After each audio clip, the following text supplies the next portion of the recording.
Kabut yang bergerak tertiup angin di mataku bagai sesuatu yang bernyawa. Pemandangan itu malah makin menciutkan nyaliku. Suara gesekan itu tidak hilang. Dia ada, hanya suaranya timbul tenggelam di antara bunyi gerimis dan serangga malam. Srek. Kewaspadaanku kembali. Suara itu kian mendekat. Aku bergerak mundur dengan hati-hati agar tonjolan di kulitku tak merasakan nyeri. Namun tak ada tempat mundur. Semak di belakangku terlalu rapat. Srek. Mataku tak berkedip. Napasku bertahan. Srek. Suara itu kian jelas. Apapun itu sudah sangat dekat. Tubuhku menegang. Sebutir keringat mengalir dari dahi ke pipi. Lalu tetesannya jatuh ke daun kering di bawahku. Bunyi lembutnya menambah deru detak jantungku. Dengan napas tertahan di kerongkongan, mataku nanar menatap semak dan bayangan gelap pepohonan. Kabut tipis terus bergerak-gerak dengan ganjil. Sementara kabut yang lebih tebal bergerak tenang, hanya setengah jengkal dari tanah. Hutan mendadak diam. Tak ada riuh serangga malam. Begitupun suara gesekan. Aku menunggu dengan gemetar. Keheningan ini terasa sangat menyiksa. Srek. Suara gesekan itu tepat di sampingku. Dengan leher yang tiba-tiba terasa kaku, pelan-pelan aku menoleh. Mataku melebar, darahku seakan beku. Jeritanku tercekat di tenggorokan. Yang pertama kulihat adalah rambutnya yang panjang menutupi wajah.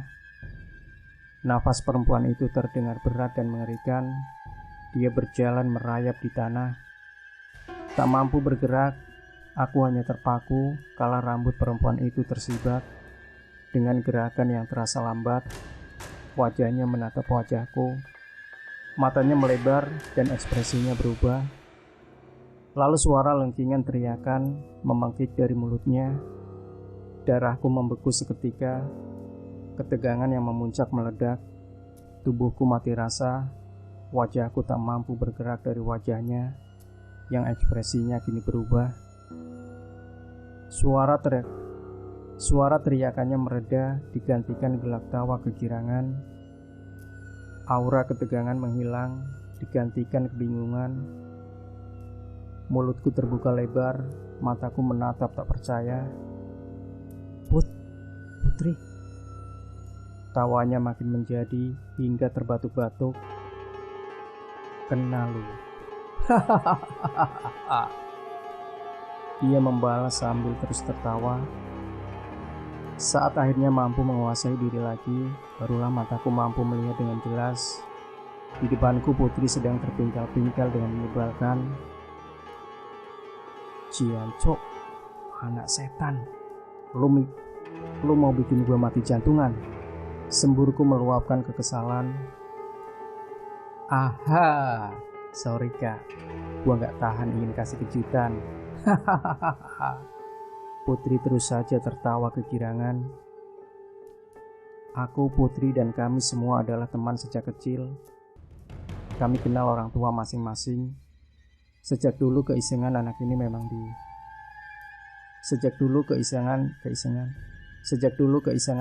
memang absurd dan tidak peduli tempat. Ketakutan berganti kelegaan karena sekarang aku tak sendiri. Kaki lu kenapa, Put? Tanyaku setelah memperhatikan dia yang tak merubah posisi kakinya di tanah. Kayaknya mata kakinya geser. Sakit banget. Makanya gue jalan merayap ke sini, jawabnya. Aku mengangguk mengerti, jadi itu yang menyebabkan suara gesekan sejak tadi. Lalu giliranku menunjukkan kondisi lututku yang mungkin saja lebih parah. Putri melihat mendekat sambil menyipitkan matanya. Ia lalu mengangguk-angguk tanpa mengatakan apa-apa. Namun bagaimanapun kondisinya, aku lega Sekarang tinggal Dimas dan Ayu. Lu kok bisa tahu posisi gua, Put? Tanya aku ketika menyadari hal yang sebenarnya aneh ini. Seakan ingin menjawab, namun diurungkan, mata Putri menyipit, nampak mempelajari kondisi mentalku. Ada laki-laki, dia yang nunjukin posisi elu yang ternyata gak terlalu jauh. Dia minta gua tunggu di sini bersama elu sampai nanti dia balik lagi. Putri menjawab dengan suara berbisik, seakan sedang merahasiakan sesuatu, lalu melanjutkan. Tapi kak, jangan tanya siapa dia ya. Elu juga nanti jangan banyak tanya. Intinya gua percaya sama dia. Ngerti ya arah omongan gua? Aku tak mengerti, tapi aku mengangguk mengiyakan. Sejujurnya, aku sudah cukup lega pertolongan datang lebih cepat dari yang kubayangkan. Dengan adanya Putri, laki-laki penolong itu, dan kemungkinan selamat membuat pikiranku tak sekalu tadi. Kini kepalaku dipenuhi pertanyaan-pertanyaan yang tadi tak sempat mendapatkan tempat. Tadi di kandang badak, lu ada merasa aneh gak sama badan lu, Put? Tanyaku. Enggak, kenapa? Jawabnya cepat. Tadi itu gue lihat garis-garis merah di leher dan tangan Ayu sama Dimas. Garis merah itu malah lebih banyak di badan lu, jawabku. Putri mengangkat bahu. Enggak ada yang aneh. Sesungguhnya banyak yang ingin kutanyakan, namun laki-laki yang dimaksud Putri tiba-tiba sudah berdiri di depan kami. Aku bahkan tak mendengar langkah kakinya. Dalam kegelapan ini, sosoknya seakan tanpa siluet. Wajahnya tak terlihat, tertutup kegelapan malam. Dia melemparkan akar gantung yang ukurannya lumayan padaku. Dan Putri, suaranya terdengar lembut namun tegas. Diminum. Tanganku bergetar saat meminum cairan akar gantung itu. Barulah sekarang aku menyadari tubuhku menjerit akibat kehausan yang terlalu.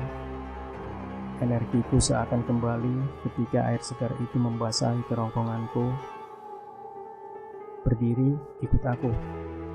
Kalian bisa saling memapah, katanya lagi. Aku dan Putri saling bantu untuk berdiri, dan benar, dengan cara saling memapah, kami bisa bergerak. Sosok itu diam dan dengan sabar memperhatikan kami berusaha dengan canggung. Tangan Putri dikaitkan ke leherku, sebaliknya tanganku menahan pinggang Putri. Tapi setidaknya kami mampu beranjak. Selama beberapa saat kami terus bergerak dalam diam. Aku tak tahan lagi untuk bertanya, kita mau kemana, Bang? Aku hanya melepaskan rasa penasaran. Aku hampir yakin dia akan mengabarkanku. Aku hampir yakin dia akan mengabaikanku. Tapi aku salah. Nyatanya dia menjawab. Sebuah jawaban yang singkat. Mei. Jawaban apa itu? Mungkin dia tak mendengar pertanyaanku. Namun tangan Putri yang merangkul pundakku berkedut merespon jawabannya. Apa Putri mengenal nama itu? Dari tanganku yang makin terasa kaku, dengan panik menggali batu yang tak juga mampu kuambil. Sementara suara geraman berat itu semakin mendekat. Ketidakmampuanku mengambil batu itu benar-benar membuatku makin frustasi. Tubuhku menegang dan terasa kaku ketika kegelapan di depanku seakan bergerak. Dengan nafas bertahan, yang mampu kulakukan hanya menatap pasrah pada sebuah semak di depanku. Ada sesuatu di balik semak itu yang sedang menunggu. Aku merasakannya. Mungkin sesuatu itu sedang menatap mataku saat ini, aku tak tahu. Namun dari posisiku yang kulihat, hanyalah kegelapan dan semak yang sedikit bergoyang. Dengan berhati-hati, tanpa mengalihkan pandangan, kupindahkan posisi Ayu.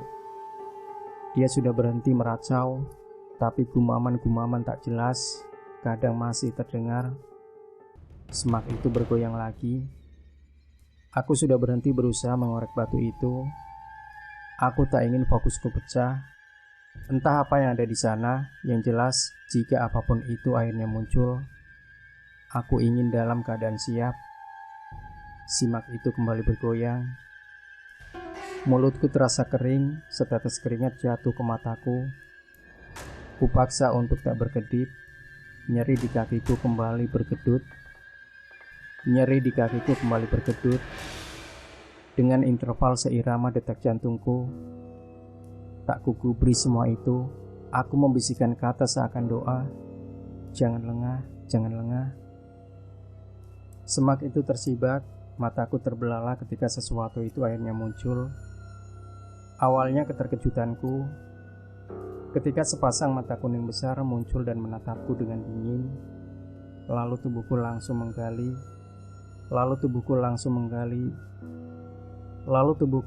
menggigil. Kala perlahan dia bergerak dari kegelapan, menampakkan seluruh tubuhnya yang berbulu hitam. Ekor panjang di belakangnya menyabet ke kiri dan ke kanan. Dadanya nampak bergetar tiap kali terdengar geraman. Aku diam tak mampu bergerak. Tiap kali geraman itu muncul, sendi tulangku terasa nyeri. Aku sudah tak mampu lagi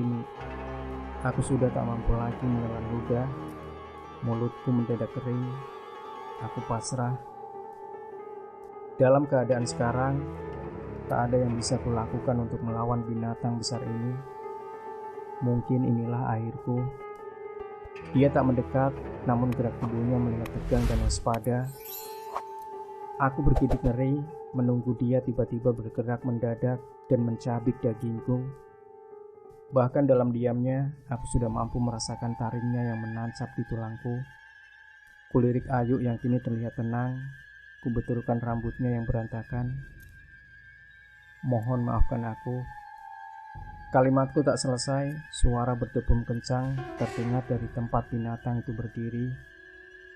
Tubuhku menegang, kupejamkan mata dan kudongakkan kepalaku, menunggu detik saat taringnya merobek leherku. Tapi kematian itu tak kunjung datang. Ketika akhirnya aku mampu membuka mata, kulihat siluet gelap seseorang berdiri di depanku. Binatang itu masih di tempatnya, belum bergerak sedikit pun. Mata kuning besarnya menatap sosok di depanku, mulutnya terbuka, memperlihatkan lidahnya yang berwarna merah darah sambil mengeluarkan geraman. Tapi binatang itu tetap tak bergerak, begitupun sosok itu. Lalu di tengah situasi yang mencekam ini, sebuah tangan jatuh di bahuku. Aku nyaris berteriak histeris. Andai tak ada sebuah tangan lagi yang membekap mulutku. Raka? Aku hampir tak mempercayai penglihatanku, tapi ini benar Raka. Dengan jari telunjuk di mulut, dia memberikan aba-aba padaku agar tenang. Seketika aku dipenuhi rasa syukur yang meluap-luap, hingga nyaris melupakan sosok macan kumbang di depanku. Tubuhku kembali menggigil saat ekor mataku melihat binatang besar itu bergerak. Aku nyaris tak percaya. Macan kumbang itu justru bergerak mundur. Mata kuningnya bergerak dengan waspada antara sosok itu, aku dan Raka. Selangkah demi selangkah, keempat kaki makhluk itu bergerak mundur tanpa membalikkan badannya. Sosok laki-laki itu tetap diam di tempatnya sambil terus mengawasi. Lalu Raka dengan perlahan memapah dan membantuku untuk berdiri. Aku berusaha menolak, namun Raka mengerti alasan penolakanku. Biarkan Ayu diurus Putri, dia berbisik pelan di telingaku. Dan benar, Ayu sedang terbaring tenang di pelukan Putri. Sejak kapan dia ada di situ? Kaki belakang binatang itu sudah hilang tertutup semak, dan aku terus melangkah mundur. Lalu perlahan bagian kepalanya juga mulai lenyap ditelan kegelapan. Sosok itu dengan tenang bergerak ke arah yang sama. Sambil berdiri memapahku, kuperhatikan kondisi Raka hampir sama buruknya denganku. Wajahnya kotor penuh tanah kering, dan terlihat bimbang. Kulihat dia menoleh pada Putri. Aku mengikuti arah pandangnya Putri. Terlihat mengangguk, tampak berusaha meyakinkan. Ada apa ini? Dengan kaki yang terluka, kami berdiri saling memapah dengan canggung. Tanpa berbicara, Raka meyakinkan untuk ikut bergerak ke arah yang sama dengan makhluk hitam itu. Aku mengiyakan. Buat orang yang sejak tadi siap untuk mati, saat ini aku siap untuk apapun. Semak itu ternyata lebih lebat dari yang kukira. Aku meringis menahan nyeri. Kala batang kasarnya menggores kakiku, semakin dalam rasa sakit di lukaku kian tak tertahankan. Tepat saat aku diambang pingsan, semak itu terbuka. Mata kuning makhluk itu kembali terlihat. Dia masih bergerak mundur dengan cara yang sama. Lagi-lagi tubuhku menggigil.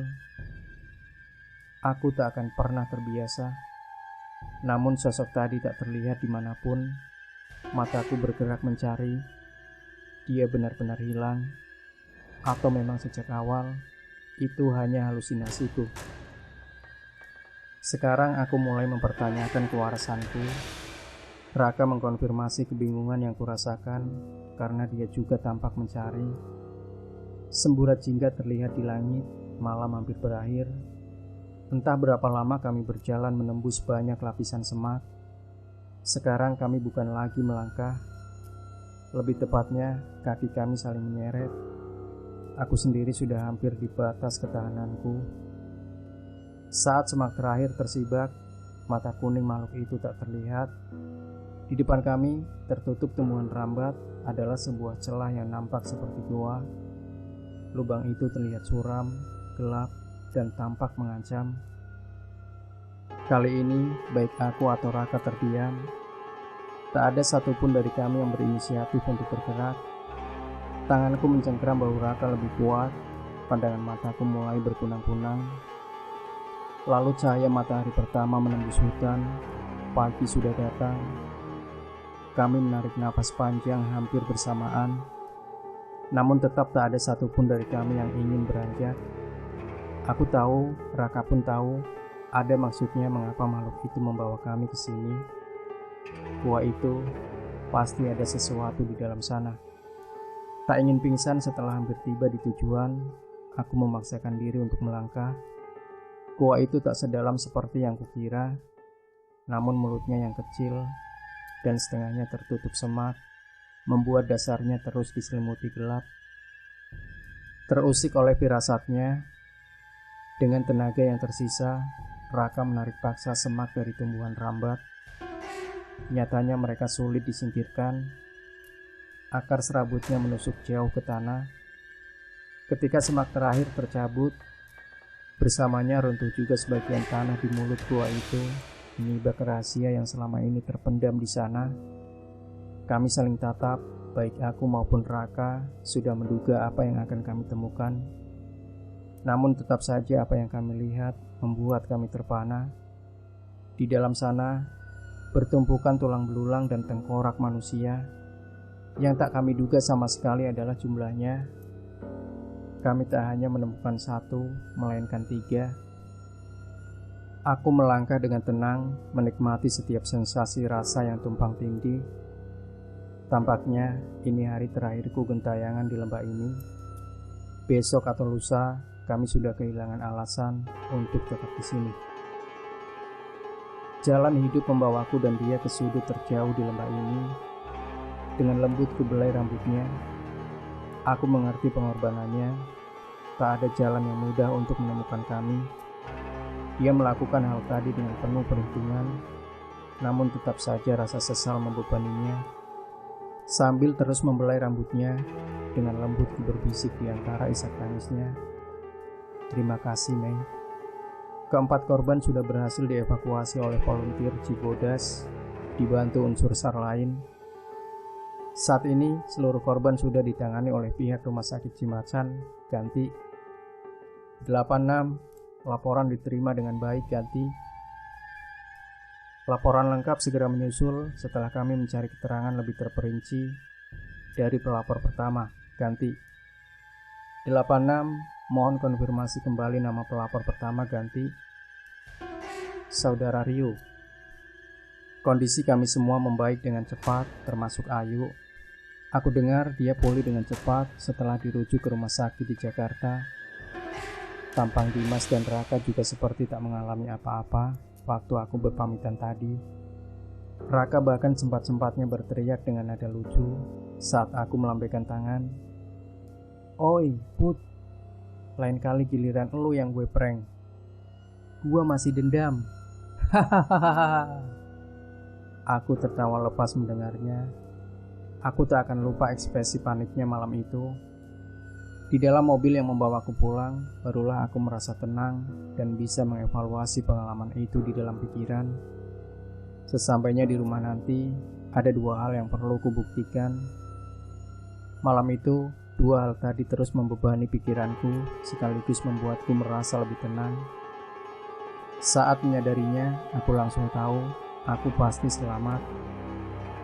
Ketenangan itu juga menular ke Raka saat aku menceritakan apa yang kupikirkan. Aku minta dia mempercayai itu. Abangku yang mengemudikan mobil nampaknya mengerti keadaanku. Aku tahu pasti banyak hal yang ingin dia tanyakan, tapi dia lebih memilih diam dan membiarkanku memejamkan mata. Sebelum aku benar-benar terlelap, sebuah lagu terdengar mengalun lembut di telingaku. Hatiku terasa teriris setiap kali abangku memperdengarkan lagu itu. Aku tahu dia sedang merindukan seseorang yang tak akan pernah kembali pulang. Giving all the love feel for you couldn't make you change your point of view you're living. Now I'm sitting here, I'm wasting my time. I just don't know what to do. It's a tragedy for me to see the dream is over, and I never will forget the day we meet, girl. I'm gonna miss you. Setibanya di rumah dengan kaki pincang, aku menyerbu ke kamar abangku. Tujuannya adalah sebuah potret lama yang terbingkai di meja kerjanya. Itu adalah foto lama pendakiannya ke Gunung Gede dengan 3 orang temannya. Dengan tergopoh-gopoh ku ambil foto itu dan ku tatap lekat sebuah wajah yang nampak merangkul pundak abangku. Mataku langsung basah. Itu adalah wajah yang sama dengan sosok siluet penolongku di malam itu. Air mataku jatuh tak terbendung, tapi buru-buru ku usap dengan tangan. Tak ingin menimbulkan kecurigaan abangku jika dia tiba-tiba masuk. Sudah cukup tragedi baginya. Aku tak ingin menambah beban pikirannya. Lalu sebuah detail muncul yang selama ini tak pernah kuperhatikan. Ada nama-nama yang tertulis dengan huruf kecil di bawah. Ada nama-nama yang tertulis dengan huruf kecil di bawah setiap orang di foto itu. Di bawah foto sosok itu tertulis sebuah nama dengan tulisan yang huruf vulgar, namun masih bisa terbaca. Bayu. Jadi itu namamu. Jantungku berdegup lebih kencang, teringat sebuah nama yang malam itu sempat dia ucapkan. Itu juga adalah nama yang sama dengan seseorang yang pernah mengisi hati abangku. Mungkin juga nama yang sama yang selalu muncul kala abangku memperdengarkan lagu I'm Gonna Miss You. Kutatap lekat wajah perempuan satu-satunya di foto lama itu. Di bawahnya tertulis dengan satu-satunya tinta emas,